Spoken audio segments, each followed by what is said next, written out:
What is history? Who writes it? What narratives are formed? Specifically with American history, what narratives are given in our schools? What have we absorbed? I love this discussion with Hannah Stoddard on how history gets to us and the things that we've lost in American history, especially about covenant and Christianity. Now, this episode is brought to you by, and I'm very excited about this, the Philosophies of Men cruise. Here we distinguish the current philosophies of men, the woke ideologies, from the Doctrine of Christ, and we give you the tools necessary to understand what's going on and to help protect your family. The knowledge you will gain will allow you to see our cultural shift in a different way. Join Bruce Porter and myself on November 9th to 16th, 2024, on a cruise down the Mexican Riviera and enlightening instruction that will help you find the signal among the noise. And we're going to have a great time as we do it. Go to cwicmedia.com, that's CWICmedia.com. Go to trips and events at the top, scroll down, and go to the Philosophies of Men cruise. I hope to see you there.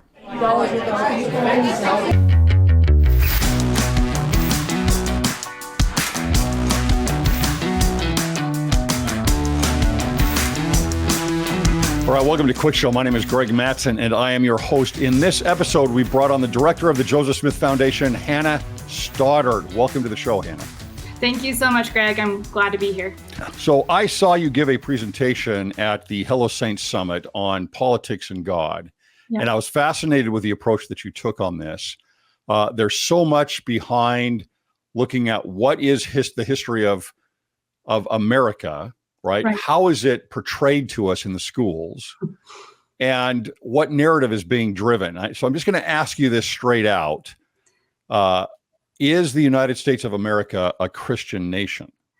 Now that's a controversial question right there, right? Loaded, I would say too. Probably depends on what we mean by a Christian nation, of course.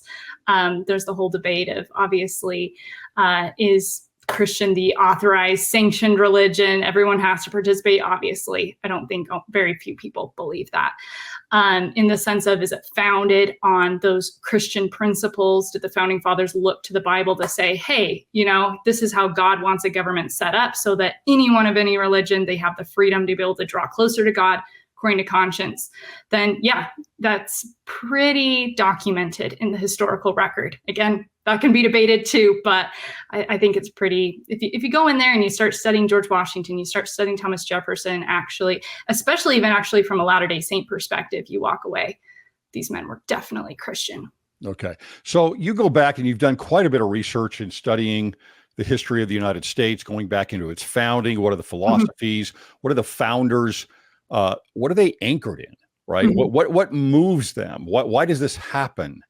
Right. What do you see as it's almost in your approach, you see that there's almost like a cloud of knowledge and narrative that's put out there with how the United States of America was founded. What have you found in your research that says it is different from what we're usually taught?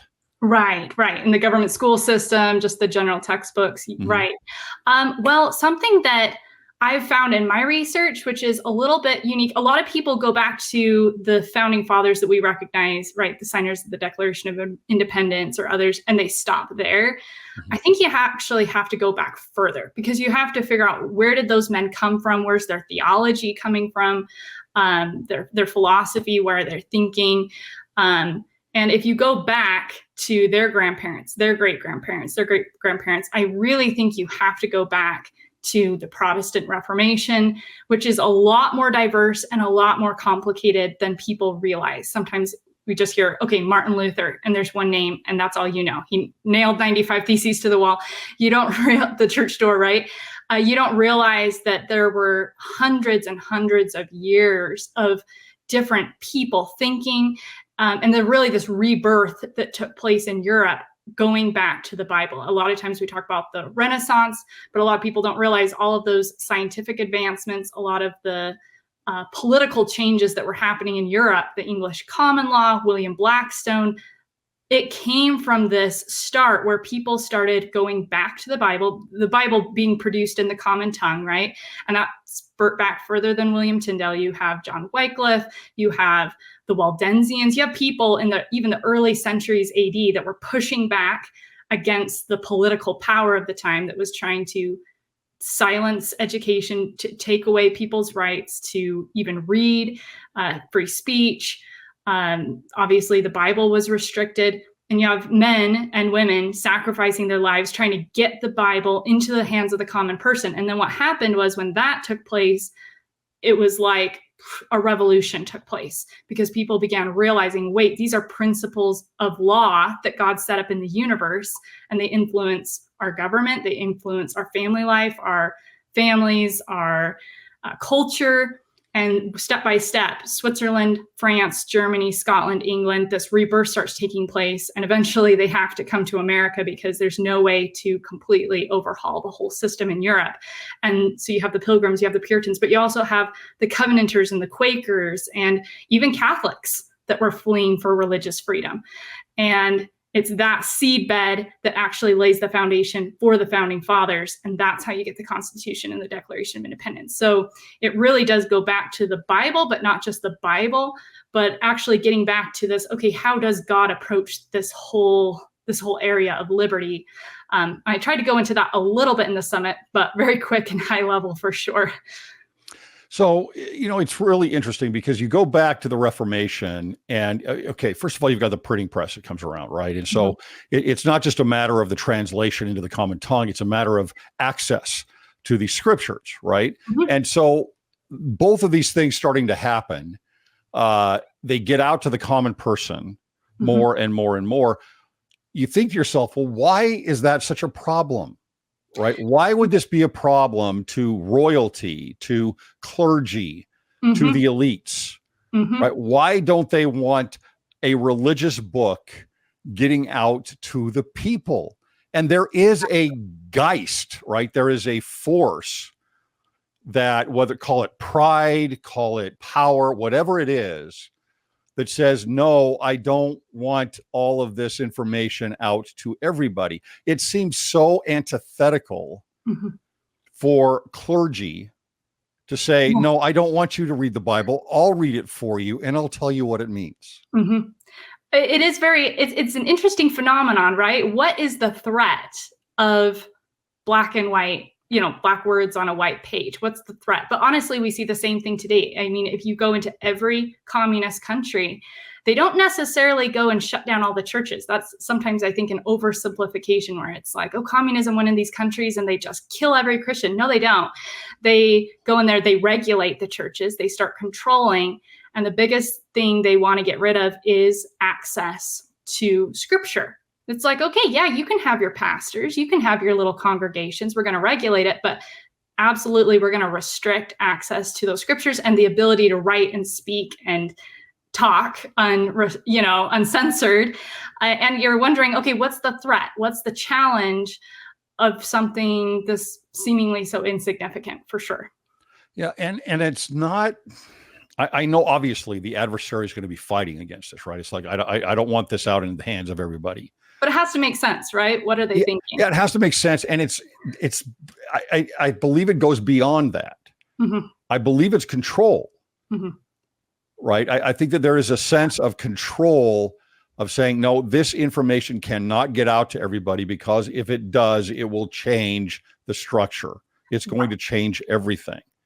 And if you believe that, then you have to believe that scripture itself is a source for what happens from the Dark Ages on. Yes. I just wanted to just say amen to everything you said about the control, right? You see this in even prisons where people will go on hunger strikes to resist. And completely secular context, human rights advocates, right? In prison, they go on a hunger strike and it drives the officials crazy because they can't control. It really goes back to the war in heaven, really is what we're talking about. But again, I like how you're moving that direction because you're absolutely right. What does scripture do? It actually relinquishes control, which is the opposite of what maybe critics will say, right? They're going to say, oh, Christianity, God, faith, religion, especially as Latter-day Saints, it's all about controlling people, turning them into sheep, turning brains off, when really it's the opposite. God's word actually liberates our brains, opens up the dialogue, and starts a revolution. So the Enlightenment comes along, and there's a lot of different opinion on the Enlightenment. And I know some very, very smart people that I've spoken to on this, and I still get different opinions on what's going on there. A lot of people are going to say that the Enlightenment is anti-religious, and it is basic science-based, right? It's humanist and science-based. Humanist being more along the lines of the individual, right? It's focusing more on the individual. Yeah. Of course, Christianity does too. But it's, and then others are going to say, well, no, the Enlightenment is actually rooted in Christianity. And a lot of people don't understand that, because today, for example, when you look at new atheists, right, they are anchored in that Enlightenment and those principles, right? But zero anchor in faith, zero anchor in religion. And yet so many of those today are actually taking a second look as we get this woke revolution happening, that they don't want to participate in because it goes against their Enlightenment principles. And they're saying, oh, well, maybe there is something to Christianity. Maybe there is something there that makes sense. And our Western civilization is not just built off of Greco-Roman principles, right? But actually built off of Christianity also. And some of them, I mean, you've got a Douglas Murray, you've got these are people that have been atheists almost their whole lives, Douglas Murray and Ayaan Hirsi Ali and others that are actually Jordan Peterson and his family, a lot of people that are converting to Christianity. Who is, I'm trying to think of the womanizer with the long hair, Russell Brand, right? Is it Russell Brand? Yeah, that is also converted to Christianity all of a sudden. And it's like, what is going on here? These demographics are all changing. People that have had usually a very strong anchoring in Enlightenment principles are all of a sudden saying, oh, this Christianity, when the rubber hits the road, is actually more of a core for them. Right. Yes. Well, see, what you have in the Dark Ages, right, is the great apostasy. So there's even a loss of how to correctly interpret the Bible, which of course we understand from Joseph Smith. So you see this playing out with Thomas Jefferson, John Adams, where a lot of the evangelical crowd today will say, look at them and say, well, they weren't quite Christian. They were, but they weren't. They also had some flaws. But then when you actually go read Thomas Jefferson and John Adams, they actually almost understood Christianity better than the mainstream Christians of their time. And I think that's what you have going on a little bit with the Enlightenment. So you have individuals who definitely are, they're not in harmony with principles of the gospel of Jesus Christ. Great. But then you have others who are saying, this interpretation of predestination and free grace are just different interpretations. This just doesn't jive with me. This just doesn't make sense. It's the Spirit working on them, right? And they're people, they're trying to gravitate towards truth. God's working with everyone in every period of history. You get to the founding fathers, you have Thomas Jefferson, and he's saying, I just cannot agree with some of these early church fathers. They just don't harmonize with the laws of nature, how I believe God works. You get to Joseph Smith, and Joseph Smith is the one who kind of sets everything right and is like, okay, yes, on this point, you're right. On this point, you're wrong. Let's bring, and that's why I think Joseph Smith's theology is the only one that truly makes sense, because he kind of creates this beautiful harmony of, okay, here's the truth and what everyone's seeking after. And I mean, I am from the Joseph Smith Foundation, so I guess I'm a little biased there, but I really think if you can understand, that's why I think we have to look at history even from a restoration perspective, because you so need that dawn of light and knowledge and kind of setting the record straight that comes from Joseph Smith. So I heard you make the phrase that history is basically written from a Roman perspective. Right. And not from a providential perspective. I think a lot of people would at least say that. I mean, it's certainly true if you go to academia there and our public schools, right? They're going to focus on that Greco-Roman tradition, right? Cicero and beyond, right? And it's like, okay, well, there seems to be a lot of truth to that, right? They're working through democracy. A lot of people will say that Solon in about 600 BC is the first philosopher and guy. It's not all bad. Democracy. There's a lot of good there for sure. Yeah. Yeah, there's a lot of good there, but in a way, it seems to me that those philosophies that have a lot of good in them ultimately take over in the great apostasy, right? The Stoicism and the Neoplatonism of the day are what actually end up taking over Christianity, and you end up with the creeds instead of Scripture, right? Yes. And so there's a lot of good there. There's a lot of foundation there, and there's a lot of, I would suggest, inspiration that comes to these men and women in their time, but it's always an issue of values, right? It's one value gets raised above the other, and the philosophies of men, so to speak, end up getting moved up above Scripture, and we end up with mainstream Christianity. Do you see it that way? Yes, and I also see the aspect of remembering that we don't have a lot of history. So it is very true. History is written by the victors, but it's also written by whoever has control over the narrative and the records. And a lot of records have been lost over time. So I touched on this very briefly in my presentation, but there's a lot more. I mean, when the Roman Catholic Church first came to Britain, there was already a Christian church established with their own clergy, their own dates for Easter, their way of calculating the dates for Easter, and it was different than the Roman Church. And there was conflict between the British Celtic Church and the Roman Church. Well, the Roman Church won out, destroyed the history, kind of wiped like, okay, let's just brush this under the rug, annihilate. And now there's people asking, wait, well, who were these Celtic Christians? Where did they come from? Because they were up there saying, we have authority, we have keys. There's even some authors that are Latter-day Saint authors that think the Great Apostasy may have not occurred till around like 500 AD. It's hard to say, like there's so much different research, but there's a lot going on we don't realize. The whole nation of Parthia that was a contemporary with Rome. Okay, that's not written about in the textbooks, definitely not highlighted in the Roman historians highlighting that, because that was their competition, that was their enemy. But then if you go study the little shreds we have left of Parthian history, you would say, wait a minute, this country probably had Israelite roots. And so it's this battle throughout history. You say Parthia? Yeah. They're Iranian. Yes. Yeah. But meaning branches of, I hesitate to say lost tribes of Israel, because that's been kind of defined as people saying just those northern tribes, but individuals that kind of separated out from the main old Israel. Yeah. area. And it is one specific tribe. I think they're in Iran. But so, yeah, then that's true. So the victors write history, and we end up with what these building blocks of history that we end up having today. And it's easy to see today how history is written or can be changed quickly by different narratives and ideas and philosophies.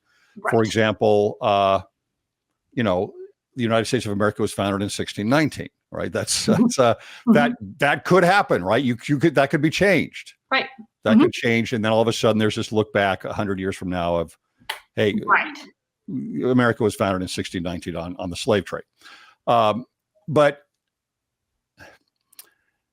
I want to tie something together here, because there's something I firmly believe in, and it sounds to me like you go right along with this in that summit presentation, and that is going back to the clergy and the printing press and getting the scriptures out to everybody else.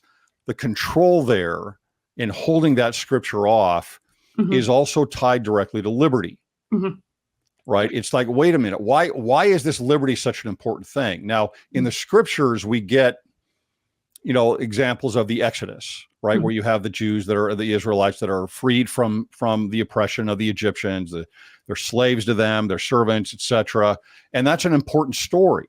But it's always used, of course, as a metaphor for actually being freed from sin. Right. As Nephi discusses it with Laman and Lemuel, et cetera, right? It's an exodus out of sin is the way that metaphor is done. But that doesn't mean that.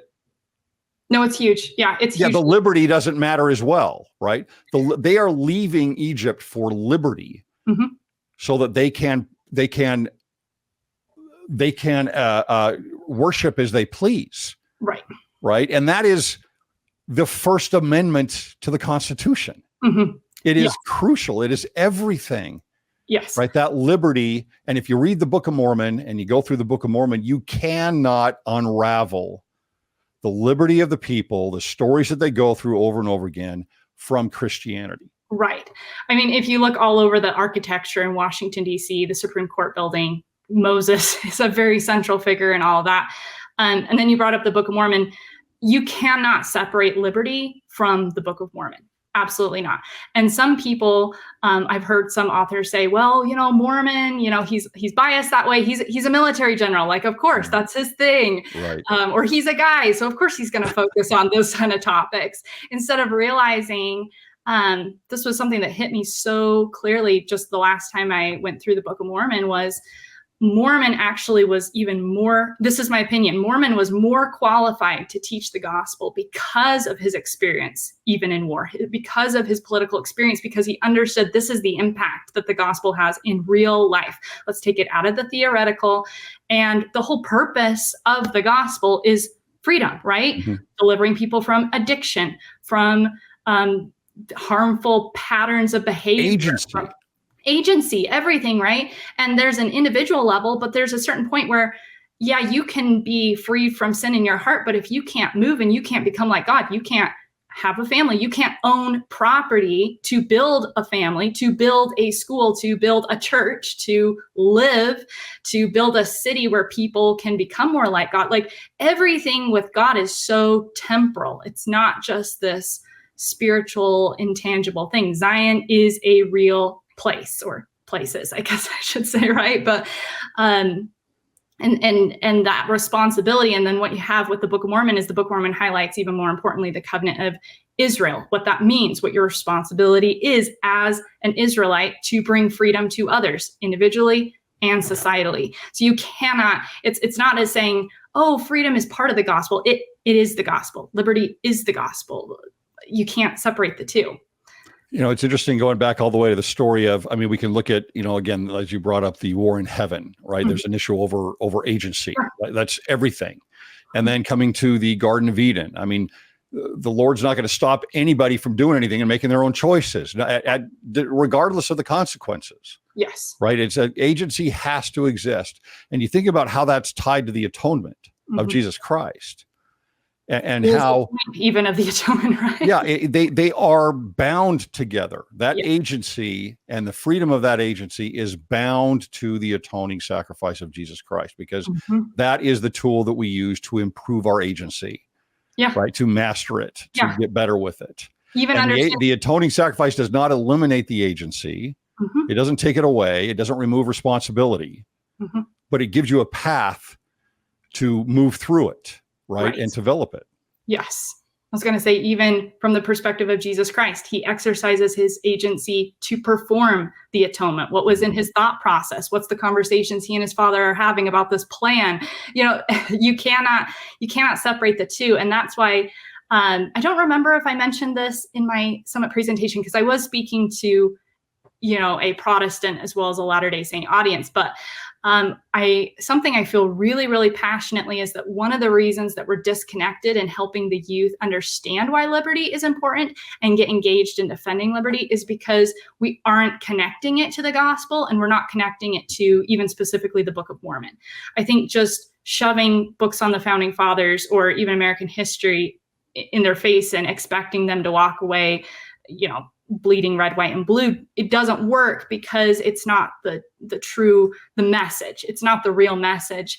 And I think also there's a lot of talking past each other between so-called liberals, so-called conservatives, because they're both talking past each other because we're not grounded in what the real conversation is. That might set some people off. But I really think there would actually be a lot more harmony and a lot more unity if we could actually understand the principles of liberty from God's perspective, which I believe is laid out beautifully in the Book of Mormon. Joseph Smith said he was the greatest advocate of the Constitution. And what did he spend his entire life doing? He's saying he's the greatest. He's the best at it.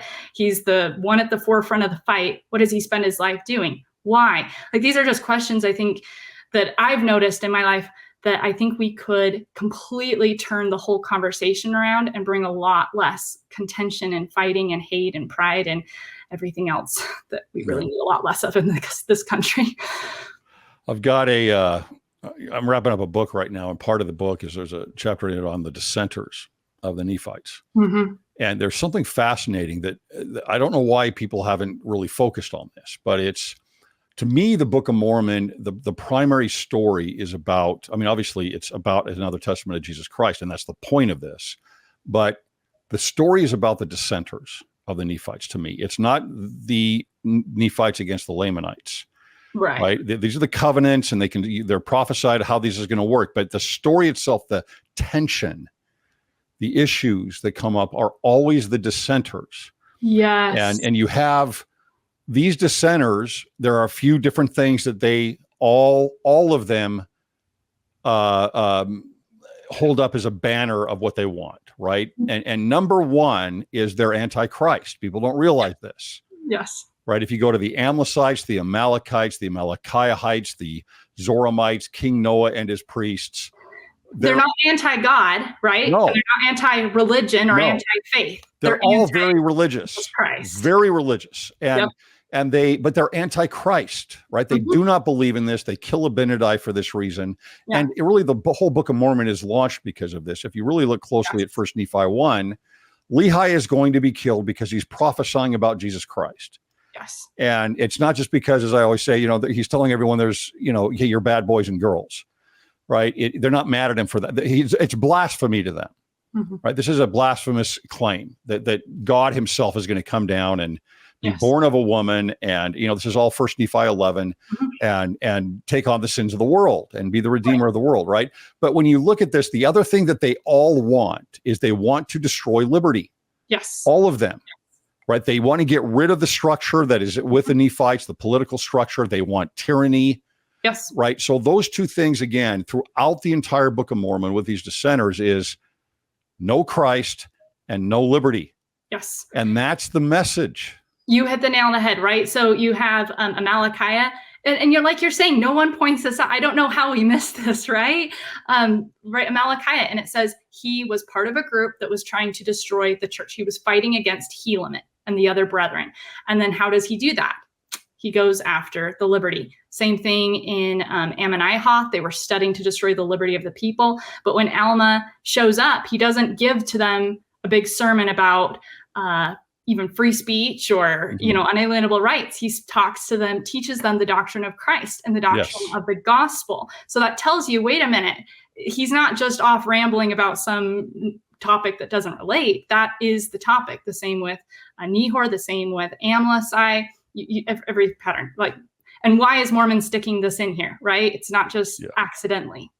The other thing I do in there, by the way, is I think that there's, and I might be wrong on this, but my theory is that the naming of these groups, they're almost all named with the MLK in there, right? So the Amalekites, the Amlicites with a C, Amalekiahites and others, right?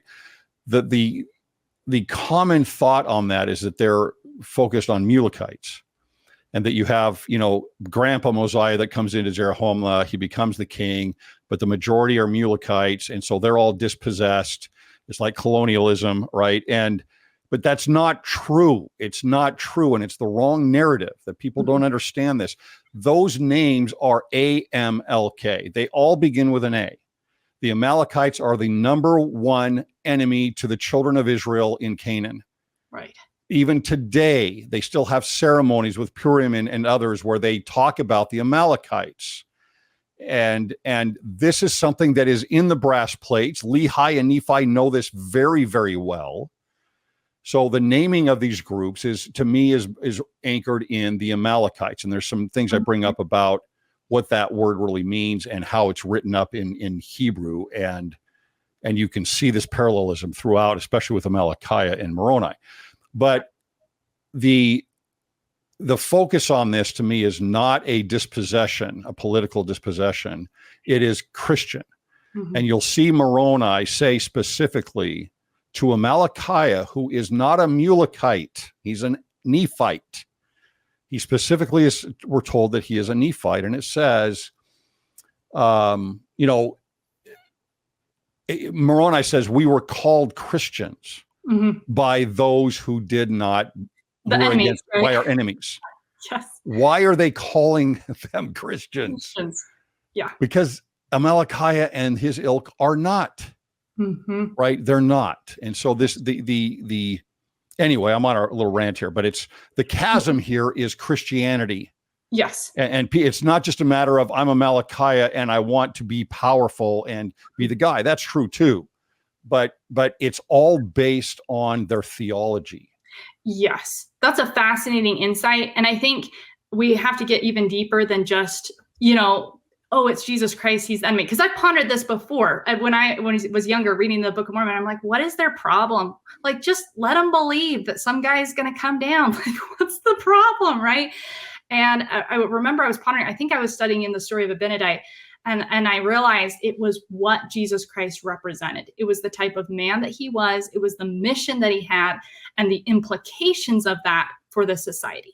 Right? The implications of that for their government, for their church, right? That's the conflict even Jacob is having with Sherem. And Sherem's like, you're challenging my holding to this dead form of the Mosaic religion, right? And Jacob's like, well, this is what really matters. And this is what's really important. So it's Jesus Christ, but it's who Jesus Christ really is. And that is why I believe that there is no way we're going to be able to fix this whole conversation. We're not going to be able to fix liberty. We're not going to be able to help inspire people to get why it matters unless we turn back to the tool we were given to come to know Jesus Christ, which is the Book of Mormon, which is the restoration. That was the setting in order of who Jesus even really is. Everybody's got a different view of who Jesus is. So it's not just believing in Jesus, but the real Jesus and the real guy. And the Book of Mormon is the tool to do it. I'm sorry, I'm doing my Book of Mormon 4-a-day podcast right now. So the Book of Mormon is just what's going to be on the brain. But I really believe that if we could just put faith in those teachings and actually use it, we could turn things around. Moving to covenant. Now, you talk about covenant quite a bit. You go back to the Scottish Enlightenment in this presentation, which I love the Scottish Enlightenment. How much does the idea of covenant with God play a part in what ends up being the founding of America? Oh, huge. It's the whole covenant theology. You can Google covenant theology with early Protestant Reformation churches, very heavily in Scotland. Like you're saying, I went into the Scottish Covenanters, and they were very big on making these covenants. But that was even the whole view within the Puritan churches, the Pilgrims. They're coming together. They formed a church through covenant. Now, of course, it's Joseph Smith that takes it one step further to understand, well, how do we make covenants with God? What do those covenants look like? What are those covenants? But you see this moving as God is trying to prepare people for the restoration of the gospel to be like, okay, covenants are important. I think that's why even today there's such an attack on the temple, why there's such a misunderstanding of like, well, the garments, like, do we wear garments? Like there's all these conversations that I see out there, and I'm like, oh, we're just missing the foundational understanding of covenants. And sorry, that's a little bit of a tangent, but that's right. So how does it start? Give me an example of how covenant plays a part in Scotland, and because people don't realize this, I mean, but the Scottish Enlightenment is a major force in creating the stage, right? Setting the stage for the founding of America. Right. Yes. And the Scottish Enlightenment is kind of the term in our more modern secular, more textbooks. Originally, it was this Scottish Covenanter movement, and this. There you go. So that right there is a little bit of that evidence of rewriting of the history a little bit, because covenant just sounds a little too Christian. But yeah, yes. So in the 1500s in Scotland, which of course we know from Latter-day Prophets, a large percentage of the House of Israel was up there in the British Isles. That's in so many presidents of the church have talked about that. So basically we've got these lost Israelites up in the British Isles. They don't know who they are, but they start getting a hold of the Bible. They start getting a hold of the Reformation, and they start there's this rebirth in Scotland of saying, we're going to come together and we're going to make covenants with God, that if we follow him, he can bless us. And if we follow him unified together, not just one person, not just a couple families, but as a nation, as a community, as a town, as a city, then God is going to be able to bless us and move us towards basically achieving what the ancient Israelites had. It was this view, even that a very literal interpretation of the Bible more, right? Like, we want to be like Moses. We want to have those blessings that Israel had. The biggest covenants for, like you're saying, I'll just like briefly do the history a little bit, because a lot of people don't even know. Yeah. So in the 1600s, you had King Charles I. I mean, there were kings before, but let's just start with King Charles I. And he's ruling in England, but Scotland is kind of part, the two are together. And he is definitely coming down and control the church. The church is separate. It's not the Roman Catholic Church. It is technically separated, but the king is still controlling everything. And the people didn't like this for numerous reasons. One being his interpretation. They're saying this is not in harmony with what's in the scriptures. We don't have the ability to speak and practice the way that we want to. And the men start coming together and joining together and signing these covenants that they want reform and repentance as a people in Scotland. And that's the beautiful thing, is when you look at and when you go read these covenants, they're not just, we're going to fight the king and we're going to take our rights back because we're mad. They're very humble. They're very much in the vein of, we need to purge profanity from our community. Fathers need to take better care of their homes. We need to be more humble before God. We need to be clean. We need to be righteous. And we're going to take a moral stand for religious freedom in our churches so that we can preach what needs to be taught. And the Scottish Covenanter movement was so influential that for a period of time, they did start gaining that liberty. They started reforming the churches. They were a force to be reckoned with. The king was like, I don't have any power. And of course, God was also distracting him a little bit. This is the whole English Civil War period with Cromwell. And there was a lot of conflict going on. You had Ireland and the Catholics causing trouble over there. I say causing trouble, because they're just in conflict everywhere. That gave the people in Scotland a little bit of time to start flourishing. Now, I want to make a note that if you go read some of the secular textbooks about the Scottish Covenanters, you'll see them sometimes treated not very nicely. They're called zealots. They're called bloodthirsty, kind of radicals. But if you actually read the writings of the men, and if you actually read the fruits of what happened in this movement, you see these are some probably the most incredible men to live in history. So the problem was, eventually you had King Charles II. He comes in and he just starts going through what's called the killing times. Horrific persecution, men and women in prison, some men sold into slavery even to try to shut this down. Battles were fought.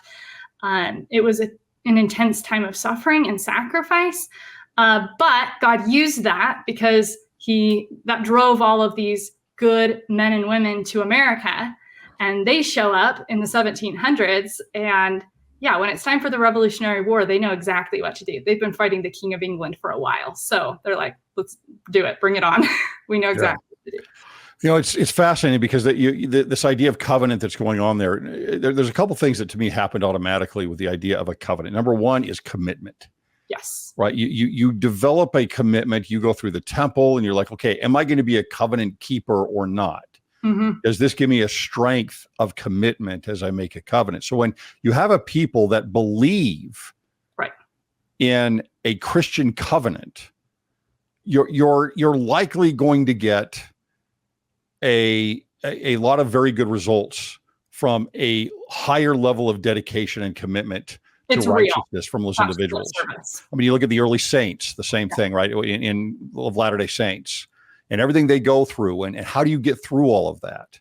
Well, there's covenant, right? There's a feeling of covenant, a feeling of this has been prophesied of. Right. And we are those people. And it's not, I am better than anybody else. It's, I have this responsibility. Yes. Right. And I think that is what we lose when we move covenant away. In other words, the Book of Mormon is full of covenant. It's all about covenant and talking about different peoples and how that covenant plays out with Christ at the center. He's the covenant, right? But if you don't realize that you are a covenant people and that you have been given a role and a responsibility through that covenant, right? Then I think you're missing out a lot on what your true purpose is. Exactly. Like you're saying, I mean, this is what Captain Moroni uses to rally the people to fight against Malachi. Again, he's saying, you guys are Israelites, enter into a covenant now. And then, of course, we have numerous teachings from presidents of the church talking about how if you're a member of the house of Israel, there's implications that you made covenants before this life too. So you are bound. And not in the sense of, oh, like I have no agency, I'm forced into this. No, you willingly chose to take on a responsibility. And you're absolutely right. It's not in the sense of, everyone says, oh, if I say I'm a member of the house of Israel, well, you just think you're better than everyone. Actually, it's not a very fun job. It means that you have covenanted to lay down your life for your entire life to serve everyone else. The greatest is the least, to be the servant of the world. And that is, honestly, that is one of the things that inspires me about the Reformation and a lot of these men and women in the Scottish Covenanter movement. When you look at their stories and when you read their writings, they had this foresight where they understood that what they were doing was for future generations. It wasn't for them. They weren't going to be able to reap the blessings of anything. Their life was going to be hell, for lack of a better word, right? Like, that's just what it was. But they wanted that for their posterity, but not just their posterity, for the world. They were thinking, okay, and you're thinking, where are they getting this idea? Because yes, it's in the Bible, but it's not so clear. I mean, yes, you can a little bit. Joseph Smith is the one who really just here explains everything that's going on, but they had it in them. They had this inclination that was saying, hey, we've got to take on this responsibility. And I really think, just bringing it back to today, because we can talk about history all we want, we can talk about theology, but at the end of the day, like, how does this change what you and I and everyone listening to this is going to go do as soon as they get done here, right? Is we have to think, okay, what are the covenants I have made? How am I bound by that? And how can I use those covenants and use that responsibility to actually go make a difference? And I think if we could communicate that to our kids and show them in history, show them how when individuals made covenants with God, God blessed them. But you have to enter into that covenant with him to reap those blessings. And when individuals did, that's when history changed every time.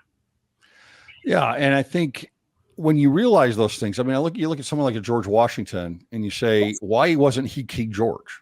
You know, that just doesn't happen. It's so rare in history for that ever to happen. He's the military leader. He could have been king like that. The people would have probably supported him. Oh, they would have. Right. Huge hero, good man.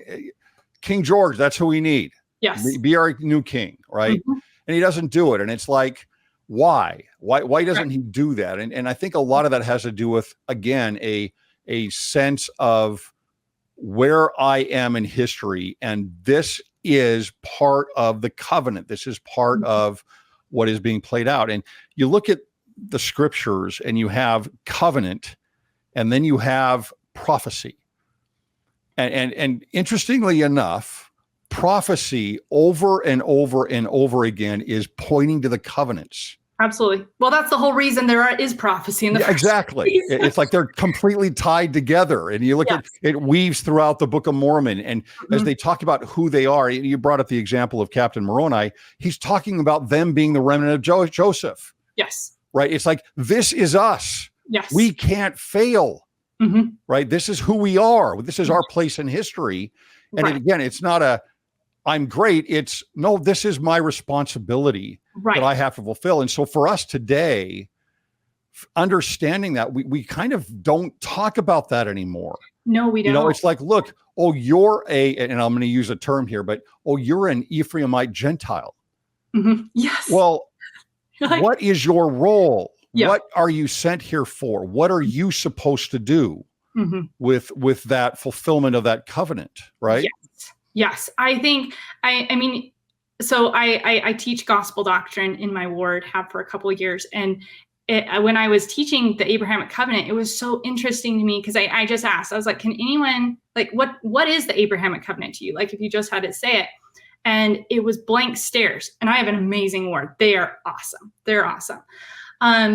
But I started experimenting. I started asking that question more often, and I realized, wait, we can't articulate this. We can't explain. We can give lots of like, well, maybe like tied to the temple, tied to this, or tied to that, like lots of nebulous answers. But I'm looking for the succinct silver bullet. Like, what is Abraham covenant, and why is Abraham given land?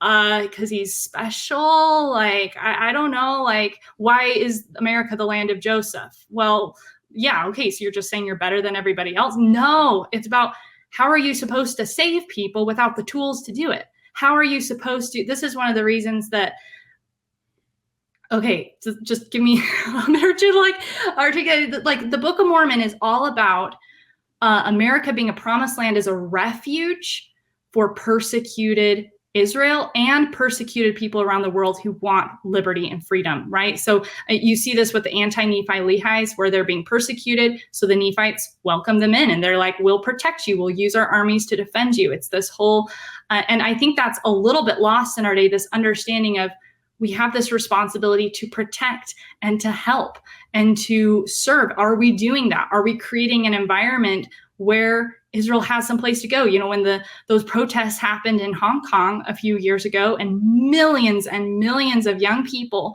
were putting their lives on the line publicly to protest and ask for freedom from China and that whole dynamic, were we there to help them? This was when President Benson was the Secretary of Agriculture when the Hungarian Revolution happened. And similar story, right? The Hungarian people, they rise up against the communist Russians who were controlling the country. They drove them out for a few days, and they begged the United States to help. And no one helped them. The tanks rolled back in, massacred every single one of them. And President Benson talked in several of his talks how he just was so brokenhearted. Where were we? Now, this is not saying we're supposed to be a police state, right? That's the counterfeit. Going in to countries and being the opposite of Liberty Bears. That whole, I am not condoning that in any sense. I completely understand. It's more this perspective of who are we? What are we supposed to be doing?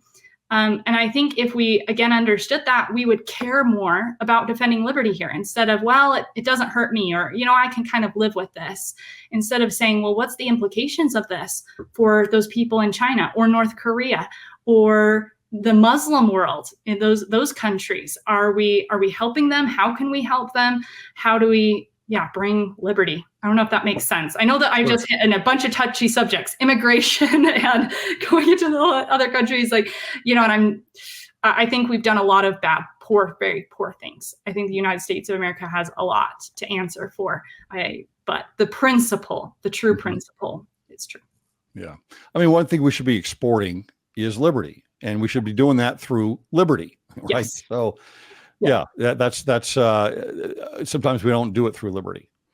No, we do it through force and a fake counterfeit. Yeah, exactly. All right. So I want to transfer here for a few minutes over to where we've been talking about the history of the United States and what builds up to that founding, a narrative that's kind of built around that is much more secular than it is faith-based. You talk a lot about the history of the church, and you've done a lot of research on this, and you have a different idea than, let's say, mainstream academia within Latter-day Saint circles would have. Okay. Why do you have a different point of view? Okay. Yeah. So you're kind of asking the whole progressive versus traditionalist interpretations of history. Okay. Yes. So I wrote 2 books on this, Faith Crisis, of course, that go into a lot more detail, but as a high level, in the few minutes that we've got here, in the early days of the church, the historians who wrote the history, this would be George A. Smith, Joseph Smith's cousin, Wilford Woodruff, Joseph Fielding Smith, some others like that. They wrote a certain narrative. They depicted the prophet Joseph Smith in certain ways. They included miracles. They gave an interpretation of history that was a certain way. Well, in the mid 1900s, as academia at the world at large was secular, moving history just in general towards a more secular viewpoint. So this is the same time this is happening in American history. So we're moving from, George Washington was a Christian to George Washington was a deist. Thomas Jefferson was a good guy to he was immoral. You're seeing this shift. The same time you had the same philosophies being taught in universities like Yale and Harvard. They weren't just teaching non-members, they were teaching religious universities, by the way. Yes, that were founded as religious universities. Yes, that's a whole nother fascinating history, right? But they were also training Latter-day Saints who also became historians.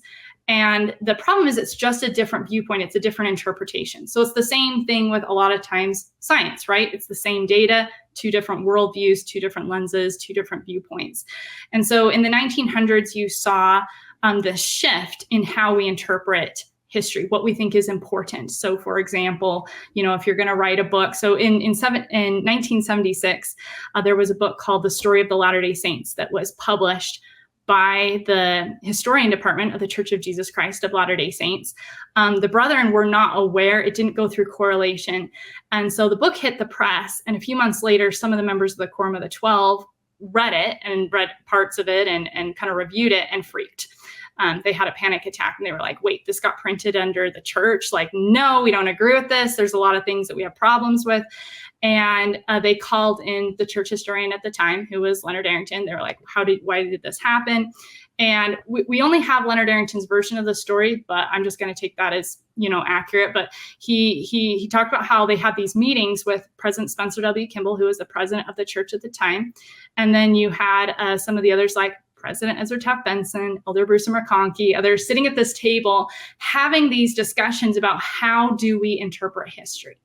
And some of the concerns that President Benson and others brought up was the influence of miracles. So, for example, we see this in American history in the shift. In the early days of American history, the first textbooks that were used in the schools, miracles were present. One miracle was the bulletproof George Washington, that George Washington's life was spared when the Indian chief was trying to take aim at him and kill him multiple times, but the bullets didn't touch him.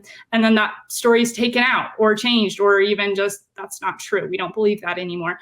Similar cases in church history. So for example, the story of the seagulls. That wasn't really a miracle. We're going to have a naturalistic explanation here. And that was a debate that was being had. And one of the concerns that was expressed, which is understandable from some of the historians, was that, our Latter-day Saint church history that's been written from the certain perspective by people like George A. Smith, Joseph Fielding Smith, and others isn't acceptable to academia. It isn't acceptable to the world. And then, of course, you have members of the Quorum of the 12 who fire back and they're like, well, we're not trying to be people pleasers to the world. We don't care. We just want, truth. So it's this different interpretations of history. And it really depends on what your beliefs are, your theology, your understanding of doctrine, your understanding of providence, the role of God in history, miracles, and even what's important and what's not. So your book on faith crisis is called Faith Crisis because you believe that the progressive narrative of history within the church has caused faith crisis. Is that right? Yeah, I believe that our understanding of doctrine is often derived or driven by our interpretation of history, because history is what? The story of God's dealings with man. We learn how God works, how he thinks from history. That's why when history is written poorly, it's really, really dangerous. When history is written correctly, like I would submit the Book of Mormon, all of a sudden you understand this is who Jesus Christ really is. You have hope. You have an understanding of miracles and redemption. So our history, shifting the history, if you change the history, you change the doctrine. And so we're watching, I believe, over the last 100 years, a shift in how we see our history and how we see our founders, the pioneers, the miracles that have taken place, our heritage. And that has shifted a lot of our understanding of doctrine or understanding of how that's to be lived. And that's why a lot of people struggle. Like, why do I need to wear the garment? Why is the temple important? Women's roles. You see all of this confusion happening. And I think a lot of it just goes back to we don't understand how God really works and how to interpret that. And it goes back to history. So there's been this infusion of academia, right? And I have a love-hate relationship with academia. I've learned so much and I've got so many new truths and great scholarship. But, at the same time, you've got to know and understand how that operates, right? It's a structure, it's a church, and in a way, and it's, if you look at biblical scholarship right now, I mean, most biblical scholars are atheists. Mm-hmm. And it's you get the rare person today. I mean, 100 years ago, it wasn't that way, but today they're mostly atheists. They're focused on archaeology primarily and literary criticism. Yeah. And so it's just very different what you get. And there's no way that doesn't trickle down into believing scholarship and even in Latter-day Saint scholarship, right? And so you've got this infusion that comes in from academia. But today, because of the internet, you also have kind of this online infusion that has also brought in many ideas that, may come from scholarship here and there. But for example, you've got, there's three main things that are happening right now. And I'm going to tell you why I find this very interesting, but it's, you've got this idea of denying polygamy, right? With Joseph Smith. It's insane. Okay? It's like, he never did this. This was Brigham Young's imagination. He put this all together. He was a fallen prophet. Or worse, right? Yeah, exactly. It's like, this is all false, and they're polygamy deniers. And it's like, that's interesting. You've got to really stretch here for that. But they say that Joseph Smith never practiced polygamy. Secondly, you've got another idea that's beginning very pervasive that kind of goes right along with that. And that is just basically that Brigham Young was a fallen prophet. Yeah. And that, Joseph Smith was great, but then in the succession here, it wasn't supposed to be Brigham Young, and that just didn't work out well. And since then, you've broken the line of authority. So we should look back to Joseph Smith in the Book of Mormon, but that's it, right? Mm-hmm.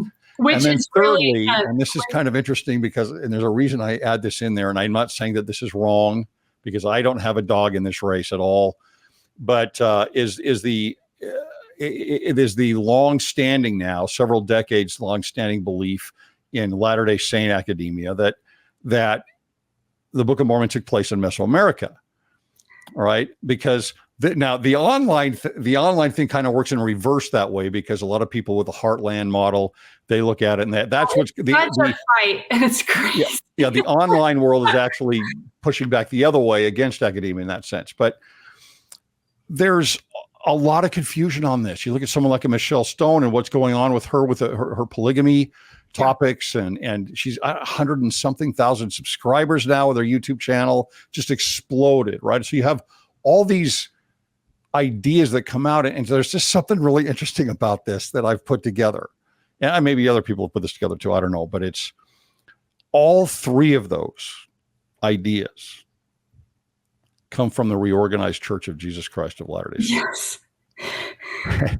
And it's like we had this splitting apart for so long where there wasn't, very little bit of sharing and information. That's changed quite a bit more recently, but all three of those are doctrines, essentially, and scholarship. The Mesoamerican model comes from them. Mm-hmm.